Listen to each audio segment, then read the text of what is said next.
Ang big-time oil price hike hindi pa epekto ng gulo sa Middle East pero posible raw itong maramdaman sa mga susunod na linggo. Sa pagtaya ng direktor ng Department of Energy Oil Industry Management Bureau, kapag umabot sa $20 kada barrel ang taas presyo sa world market, kung sakali hihingin daw ng DOE sa mga oil company na utay-utayin ng anumang taas presyo. Instead of one time, baka pag-usapan yung over a series of adjustments, weekly or a number of days. At nagawa na ho natin ito recently dun sa nangyaring Israel-Iran missile conflict.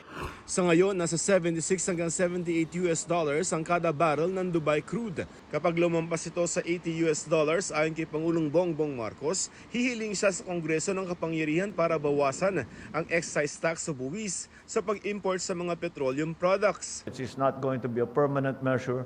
It will be something that we will dispose of as soon as the crisis is over.